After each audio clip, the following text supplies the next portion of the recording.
Cheap politics क्यों करते हैं हिंदू और मुस्लिम? अभी तक सरकार जो है फेलियर रही है हेल्थ डिपार्टमेंट को। जितने भी एसपीओज हैं, डेलीवेजर्स हैं सर, इस इनके लिए अभी तक सर आपकी गवर्नमेंट ने कश्मीर के लोगों को सबसे पहले तो उनके लिए गुड न्यूज़ है। तो जम्मू कश्मीर के लोगों के लिए नेशनल लॉ यूनिवर्सिटी जो है जम्मू कश्मीर में मिली है।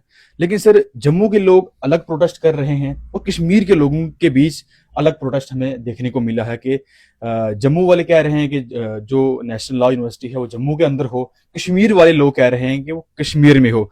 लेकिन सर जो हमारा रजौरी और पुंछ है इसको हमेशा इग्नोर किया जाता है। जम्मू एंड में सर रजौरी और पुंछ आ जाता है। सर आप इस पूरे आपने देखा होगा इस पूरे मामले को किस तरीके से देखते हैं? देखिए, ये नेशनल लॉ स्कूल जो है, ये ऑनरेबल चीफ मिनिस्टर साहब ने पिछले सेशन में असेंबली में ही ऐलान किया था और उससे पहले भी कहा था कि मैं कश्मीर में एक नेशनल लॉ स्कूल दूंगा। जी। अब ऐसा भी नहीं है कि ये पहला ही और आखिरी ही नेशनल लॉ स्कूल होगा, लेकिन उस पर विवाद खड़ा करना ठीक नहीं है। हमने देखो एक विवाद खड़ा किया, यहाँ हमें एक मेडिकल कॉलेज मिला था जम्मू में और हमने उसको बंद कराने पर लड्डू बांटे कि हमने एक मेडिकल कॉलेज को बंद करा दिया। और पहली बार मैं देख रहा हूँ हिस्ट्री में, और ये इस किस्म की नफरत जो है ये कभी शायद दिलों में थी और सामने आई है। भाई medical college irrespective of the communities, medical college तो ट्रीटमेंट के लिए, वो पेशेंट्स के लिए है, वो ना हिंदू के लिए है, ना मुसलमान के लिए, ना सिख के लिए, ना ईसाई के लिए, वो तो पेशेंट्स के लिए होता है। और हमने उसको बंद करा के फिर लड्डू भी बांटे। मतलब कभी अगर वो अपने आप सोचेंगे कि हम कर क्या रहे हैं। लोग तरसते हैं। आज हमारे इलाके में आप देखेंगे तो स्कूलों की, मैं जहां जाता हूं हमें स्कूल की जरूरत है जी, हमारे पास जनाब अपग्रेड करने की स्कूल, एक प्राइमरी स्कूल नहीं मिल रहा है जम्मू कश्मीर में, और एक मिला हुआ मेडिकल कॉलेज हमने खुद बंद करवाया और खुद उस पर लड्डू बांटे, खुशियां मनाई।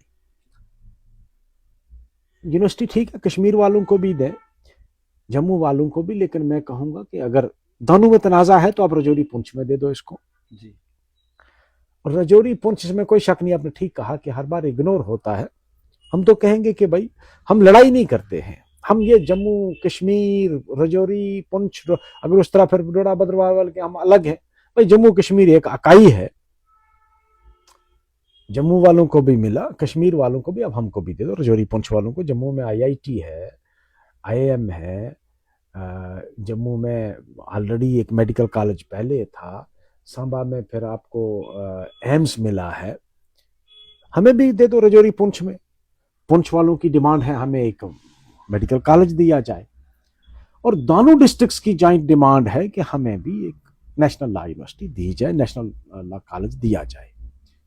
लेकिन हम उससे नहीं कहेंगे कि नहीं जी कश्मीर का जो है वही हमको दे दो, उनको भी जरूरत है, कश्मीर वालों को भी दे दो, जम्मू वालों को जरूरत है, जम्मू वालों को भी दे दो। हम रीजनल और रिलीजियस लाइंस पर कभी न सोचते हैं, न सोचेंगे।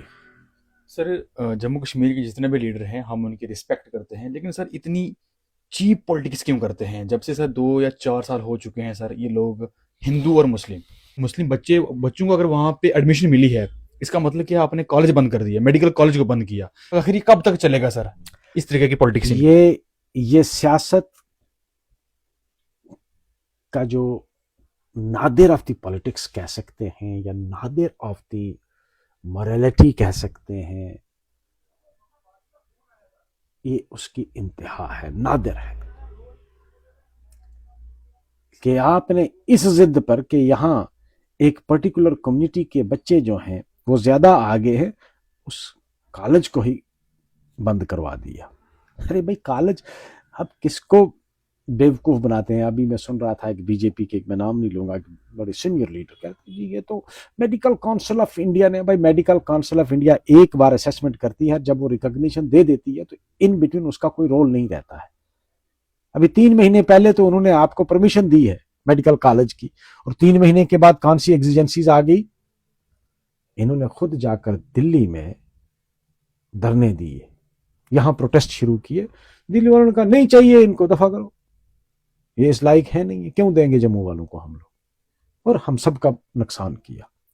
वहां हमारे पेशेंट भी जाते हैं जो क्रिटिकल पेशेंट्स हैं राजौरी पुंछ के, वो अक्सर जो है कटरा जाते हैं जी। और वहाँ का मेडिकल कॉलेज होना एक बहुत बड़ी बात थी अपने आप में, और जाहिर सी बात है वो एक बेहतरीन वहाँ हॉस्पिटल है और वहाँ के कॉलेज का म्यार भी बहुत अच्छा होता, जो बच्चे वहाँ से पढ़ते वो वहाँ सर्व करते। अरे भाई सर्व किसको करते, इंसानियत को सर्व करते, वो थोड़ा देखते, वो तो हाइपोक्रेट ओथ होती है डॉक्टर की, ओथ नहीं लेते हैं वो, कि हम अपने पेशे को कभी भी किसी मजहब के साथ रिलेट कर कर नहीं अपनाएंगे। हम वो कभी पूछते हैं पेशेंट को तुम हिंदू है कि मुसलमान है, तू सिख है कि ईसाई है, तू पारसी है कि तू अथीस्ट है? अरे भाई जो अथीस्ट है, जो किसी मजहब को नहीं मानता, उसका भी इलाज डॉक्टर करेगा, डॉक्टर उसको नहीं छोड़ सकता है, क्योंकि उसने एक ओथ ली होती है। वो ओथ पॉलिटिशियन की ओथ नहीं होती है जो कॉन्स्टिट्यूशन की लेते हैं और उसी कॉन्स्टिट्यूशन की धज्जियां भी उड़ाते हैं। सर राजौरी के अंदर मेडिकल कॉलेज एक बाबा गुलाम शाह बासा यूनिवर्सिटी, लेकिन सर अगर आज की कंडीशन हम वहां पे देखें, दानू वेंटिलेटर पे। Yes sir. सर आप मुझे बताओ कि क्या आने वाले असेंबली सेशन में आप इन दोनों चीज़ों के लिए, चाहे बहुत सारे एमएलए हैं, राजौरी जो जीएमसी है इसके लिए और बाबा गुलाम शाह बादशाह की जो यूनिवर्सिटी है, इनकी हालत आपके सामने है, क्योंकि आपके पास बहुत स्टूडेंट हैं, वो भी आते हैं कंप्लेंट लेकर के। सर आपका किस तरीके का स्टेप रहेगा इनको बेहतर बनाने के लिए? मैंने क्वेश्चन पूछे, मैंने मेडिकल कॉलेज राजौरी के लिए देखें, वहां मदर चाइल्ड केयर हॉस्पिटल तैयार पड़ा है, लेकिन वहां एक जो डॉक्टर्स की एक माफिया है वो उसको शिफ्ट नहीं होने दे रहे। मदर चाइल्ड केयर हॉस्पिटल जो पुराना हॉस्पिटल था उसमें शिफ्ट होना था। वहां मेडिकल कॉलेज में ये हालत है कि डॉक्टर्स खुद कहते हैं कि हम जब शाम को ड्यूटी आते हैं हमारे पास कोई रूम नहीं है कि हम बैठे, वहां इतना कंजेस्टेड हो गया है कि हम यूनिफॉर्म चेंज करें। जो ऑपरेशन थिएटर में डॉक्टर जाएगा उसने तो कपड़े चेंज करने हैं, और जो फीमेल डॉक्टर है वो कहाँ कपड़े चेंज करेगी, उनके लिए रूम तक नहीं है। और उस हॉस्पिटल में अगर आप जाओगे, अच्छा भला आदमी जाके बीमार होके आएगा। मैं एक दिन वहां लेबर रूम में गया, वहां आदमी खड़ा नहीं रह सकता है जी। ये हालत है वहां। अब मैं फिर जाऊंगा एक दिन मैं चेक करने, असेंबली स्टार्ट होने से पहले मैं एक जरूर राउंड लगाऊंगा वहां कि वहां की कोई हालत बदली है कि नहीं। नहीं होगी तो असेंबली में मैंने ये पूछा है कि भाई आप क्या इसको बेहतर करने की कुछ सोच रहे हैं? डॉक्टर्स की कमी है। मैं बताऊं आपको, जो डॉक्टर्स, जो हॉस्पिटल इस वक्त बिल्कुल खाली पड़े हैं पेरीफेरी में, अरे भाई डॉक्टर्स की कमी क्यों है? हर साल आपके हजारों डॉक्टर जो हैं वो मेडिकल कॉलेज से फारिग होते हैं, आप नेक क्यों नहीं लगा रहे हैं? अब कॉन्ट्रैक्ट पे लगाइए, डॉक्टर आपको मिल जाएंगे। एनआरएचएम के तहत आप कॉन्ट्रैक्ट पर पहले लेते थे, आप क्यों नहीं लेते हैं? नहीं लेते तो गवर्नमेंट को कोई पॉलिसी बनानी चाहिए। अब हाथ पे हाथ धरे हम नहीं बैठ सकते हैं। 1 साल हो गया हमारी सरकार को, हम पूछेंगे इस बार और आड़े हाथों लेके पूछेंगे कि हमारे कितने हॉस्पिटल आज खाली हैं। मैं बताऊं आपको, थन्ना मंडी में खाली, ढोक NTPHC है, न्यू टाइप PHC जिसको कहते हैं, कोई डॉक्टर नहीं है। आपके दुदासन में बहुत बड़ा हॉस्पिटल, बहुत बड़ी बिल्डिंग है, एक डॉक्टर भी नहीं है वहां। आपके ला में एक डॉक्टर भी नहीं है। आपके यहाँ ये दरहाल में ये नीचे एक है, कसियां के सामने नडियां, एक डॉक्टर भी नहीं है। इस तरह और बहुत सारे हॉस्पिटल हैं जहां एक डॉक्टर नहीं। मंजाकोट में कौन सा डॉक्टर है? क्या हालत है मंजाकोट के हॉस्पिटल की? गमीर मुगला में डॉक्टर, एक डॉक्टर है टोटल। वो अगर बीमार हो जाएगा जिस दिन तो उस दिन क्या करेंगे? वहां तो हॉस्पिटल खाली पड़ा हुआ है। सर एक रिक्वेस्ट रहेगी, सर जीएमसी की जो जीएमसी राजौरी है इसके अंदर प्रिंसिपल की पोस्ट है, बट सर प्रिंसिपल आज भी वहां पे उसको एडिशनल चार्ज दिया गया है। क्या लगता है सर उस एडिशनल चार्ज की वजह से पूरा जो निजाम है बिगड़ा हुआ है? वो भी एक रीजन हो सकता है, इसमें कोई शक नहीं है कि वहाँ प्रिंसिपल की एक परमानेंट जरूरत है जी। और उन्होंने एडिशनल चार्ज दिया, उस बंदे को फुल फ्लैज्ड प्रिंसिपल रखो वहाँ। और प्रिंसिपल के पास भी जब मैं 2-3 बार में गया मिलने के लिए, उसने भी कहा भाई शॉर्टेज है। अब शॉर्टेज दूर करने के लिए सरकार ने कोई काम लेना है, हमने थोड़ा लेना है उसका, वो तो सरकार ने करना है। अब मैंने पूछे हैं ये सवाल, तीखे सवाल है मगर पूछे हैं मैंने सरकार से, और सरकार को जवाब तो देना पड़ेगा इसका। सर एक्चुअल में 2 साल कंप्लीट हो जाएंगे कुछ टाइम के बाद, लेकिन सर अभी तक सरकार जो है मेरे हिसाब से तो फेलियर रही है हेल्थ डिपार्टमेंट को लेकर। सबसे सर अहम इशू जो हेल्थ में होता है सर, लेकिन अभी तक सर जीएमसी राजौरी के अंदर हमें कोई भी सुधार देखने को नहीं मिली है अभी तक सर। आप बेहतर जानते हैं इस चीज़ के लिए, लेकिन सवाल हम आपको पूछ सकते हैं, आप गवर्नमेंट को पूछ सकते हैं। जी सर। मैं यही कह रहा हूँ, इसमें कोई शक नहीं कि मेडिकल कॉलेज राजौरी में कम से कम कोई बेहतरी अभी तक नहीं आई है। जी। और जितने भी हॉस्पिटल मेरी कंस्टिट्यूंसी के हैं, बाकी का तो मुझे पता नहीं, वहां तो हालत खराब हुई है, बेहतर नहीं हुई है। जी। जब हॉस्पिटल में डॉक्टर ही नहीं है तो हालत ठीक कैसे होगी है? जब एक डॉक्टर भी नहीं है कुछ हॉस्पिटल्स में, मैंने आपको गिन के 5 तो बता दिए जिनमें एक डॉक्टर भी नहीं है। थन्ना मंडी में इतना बड़ा इलाका, इतनी बड़ी बिल्डिंग है, वहां 2 डॉक्टर है और अपग्रेड हुआ है वो। पिछली बार मैंने जब सवाल पूछा कहा अपग्रेड हुआ है, क्रिएशन ऑफ पोस्ट के लिए फाइनेंस में गया था, अभी तक वापस नहीं आया, 1 साल हो गया। आपका डिग्री कॉलेज मंजाकोट था, 1 साल से मैं पीछे पड़ा हूं। अब फिजिबिलिटी रिपोर्ट आई है, कितना टाइम लगेगा, कितना हमको और सफर करना पड़ेगा। तो कॉलेज हमको मिलने वाला था 2011 में, शायद 10 या 11 में। 10-11 से लेकर आज 26 हो गई है, हमको अभी तक नहीं मिला। हमारे बच्चे सफर कर रहे हैं, तो वो भी मैंने पूछा है जी। सवाल में। तो आप देखते हैं क्वेश्चन, हम लोग तो, हमारा काम है गवर्नमेंट को खिंचाई करना, हम करेंगे, हम उसमें कोई लिहाज नहीं करने वाले। मंजाकोट सर, मंजाकोट की बात करूं, बेसिक नीड जो है सर, डिग्री कॉलेज है।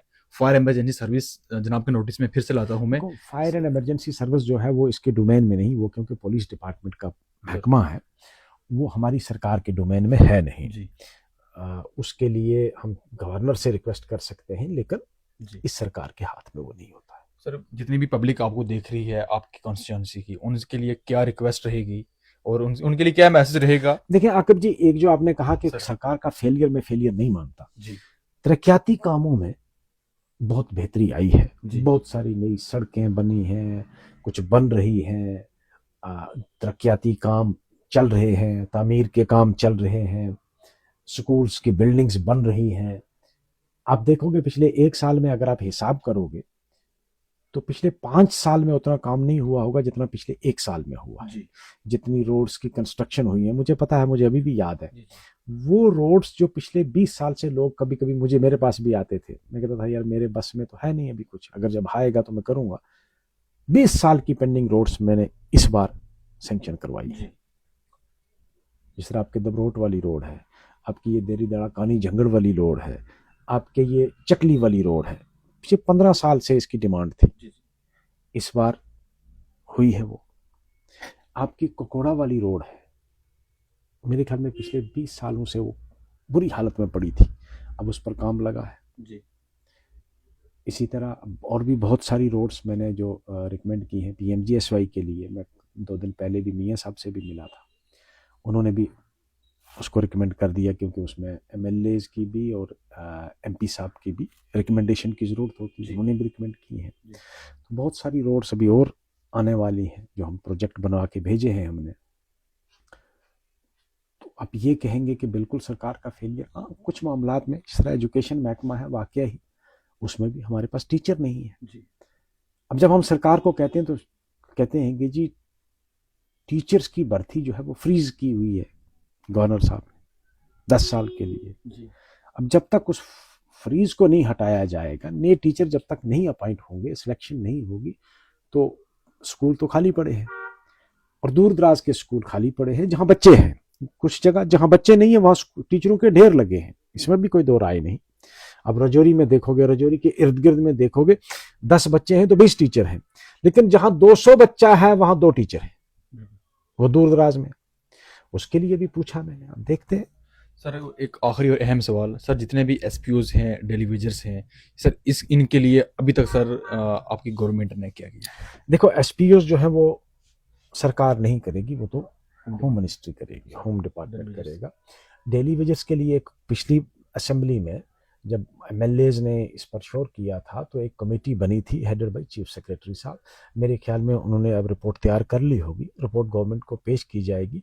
लेकिन जाहिर सी बात है, फंड्स अवेलेबल जितने होंगे, जितना गवर्नमेंट के बस में होगा, हम कहेंगे करो। जी सर, न्यू बजट जो आने वाला है, आप क्या कुछ कहना चाहेंगे? कितना होना अभी तो मैं कुछ नहीं कह सकता, अभी मुझे उसके खदोखाल का पता नहीं है कि नए बजट में क्या क्या रखा है सरकार ने। जब आएगा डिस्कशन होगी असेंबली में।